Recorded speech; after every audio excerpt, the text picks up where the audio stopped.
बिहार की खबरों में स्वागत है। बिहार को विशेष राज्य के दर्जे का मुद्दा एक बार फिर गर्मा गया है।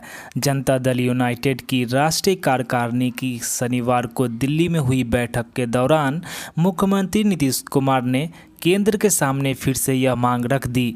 बता दें, बैठक में कहा गया कि बिहार को आर्थिक रूप से विकसित करने के लिए यह विशेष दर्जा मिलना जरूरी हो गया है। हालांकि नीतीश ने केंद्र के सामने थोड़ा सॉफ्ट खेलते हुए इस बार दो विकल्प रखे हैं।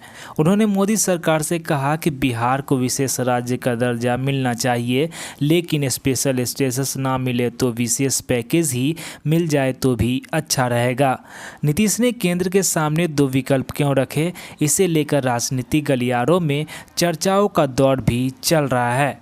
जेडीयू की राष्ट्रीय कार्यकारिणी की बैठक में राज्यसभा सांसद संजय झा को नीतीश ने पार्टी का कार्यकारी अध्यक्ष भी बनाया है। बता दें, संजय झा ऐसे नेता है जिनका बैकग्राउंड भारतीय जनता पार्टी का रहा है। उनकी बीजेपी की कई नेताओं से नज़दीकी की चर्चा भी होती रहती है। अगली बड़ी खबर, दरभंगा से मुंबई की फ्लाइट हुई डिले, यात्रियों को एयरपोर्ट के अंदर जाने से रोका तो हो गया हंगामा। क्या पूरी खबर चले जानते हैं विस्तार से। दरभंगा एयरपोर्ट पर शनिवार को मुंबई जाने वाली फ्लाइट एजेंसी 116 के करीब 6 घंटे लेट रहने पर यात्रियों ने जमकर हंगामा किया। आक्रोशित यात्रियों का कहना था कि फ्लाइट लेट होने के बारे में हमें पूर्व से कोई सूचना नहीं दी गई थी। यहां पहुंचने पर फ्लाइट लेट होने की जानकारी मिली। मुजफ्फरपुर से आए यात्री मोहम्मद आफ्ताब आलम ने कहा कि फ़्लाइट का निर्धारित समय 10:50 पर था। मैं यहां निर्धारित समय से 3 घंटे पहले पहुंच गया था, लेकिन जब फ्लाइट निर्धारित समय पर रवाना नहीं हुई तो हमने इस बारे में पूछताछ की तो विमान कंपनियों के अधिकारियों से पता चला कि फ़्लाइट 6 घंटे लेट है। आफ्ताब ने बताया कि हम लोगों को गेट के अंदर भी नहीं जाने दिया गया ताकि एसी के बैठकर फ्लाइट का इंतजार कर सके। बिहार में हो रहे ब्रिज हादसों पर पूर्व सीएम एवं केंद्रीय गृह मंत्री जीतन राम मांझी ने साजिश की आशंका जताई है। हिंदुस्तान आवाम मोर्चा हम के संरक्षण मांझी ने कहा, इन दिनों पुल गिरने की घटनाएं लगातार हो रही है, मगर गौर करने वाली बात यह है कि 6 से 8 महीने पहले ऐसी घटनाएं क्यों नहीं हुई। उन्होंने कहा कि इसमें किसी न किसी तरह की साजिश है। नीतीश कुमार को इसकी जांच करनी चाहिए। उन्होंने पुल गिरने के पीछे ठेकेदारों को जिम्मेदार ठहराया। उन्होंने कहा कि घटिया निर्माण सामग्री का इस्तेमाल करने का आरोप भी लगाया।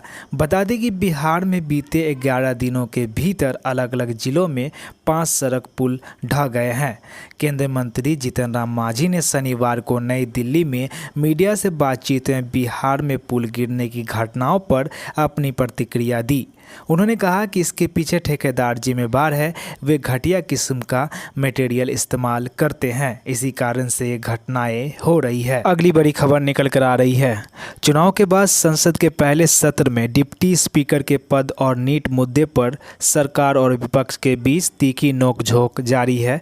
इस बीच कांग्रेस के पूर्व अध्यक्ष और राज्यसभा सांसद सोनिया गांधी ने प्रधानमंत्री मोदी पर इन मुद्दों को लेकर जमकर निशाना साधा है।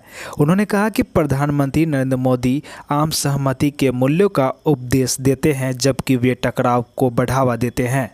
द हिंदू में एक संपादकीय में सोनिया गांधी ने कहा कि प्रधानमंत्री नरेंद्र मोदी अभी तक लोकसभा चुनाव के नतीजों को स्वीकार नहीं कर पाए हैं, जिसमें एनडीए मुश्किल से सरकार बना पाई है। सोनिया गांधी ने कहा, प्रधानमंत्री ऐसा काम करते हैं जैसे कुछ बदला ही न हो। वे आम सहमति के मूल्यों का उपदेश देते हैं, लेकिन टकराव को महत्व देते हैं। एक बार फिर कांग्रेस संसद दल की अध्यक्ष बनाई गई सोनिया गांधी ने कहा कि परंपरा के अनुसार लोकसभा के उपाध्यक्ष का पद विपक्ष को दिया जाना चाहिए था। उन्होंने कहा कि यह पूरी तरह से उचित अनुरोध था, लेकिन सरकार ने इस मांग को खारिज कर दिया है। और अगली बड़ी खबर, दिल्ली शराब घोटाले में तिहाड़ जेल में बंद दिल्ली के मुख्यमंत्री अरविंद केजरीवाल को एक और बड़ा झटका लगा है। दिल्ली की राउत एवेन्यू कोर्ट ने उन्हें 14 दिनों की न्यायिक हिरासत में भेज दिया है। सीबीआई ने कोर्ट से केजरीवाल को न्यायिक हिरासत में भेजने की अपील की थी।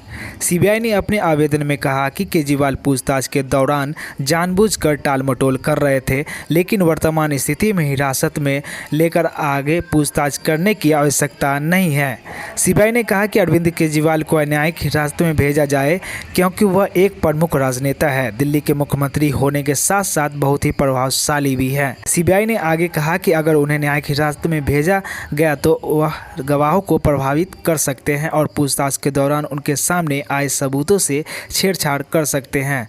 कोर्ट ने सीबीआई की अपील को स्वीकार करते हुए 12 जुलाई तक अरविंद केजरीवाल सीबीआई की न्यायिक हिरासत में भेज दिया है। बता दें कि हाल ही में सीबीआई ने केजरीवाल को दिल्ली शराब घोटाले में गिरफ्तार किया था। इसके बाद कोर्ट ने उसे 3 दिनों की सीबीआई हिरासत में भेज दिया था। आज हिरासत में अवधि खत्म होने के बाद उनके कोर्ट में पेश किया गया था। दोस्तों, और भी ऐसी खबरों के लिए हमारे चैनल को सब्सक्राइब करें। मिलते हैं नेक्स्ट खबरों में, तब तक के लिए जय हिंद, जय भारत।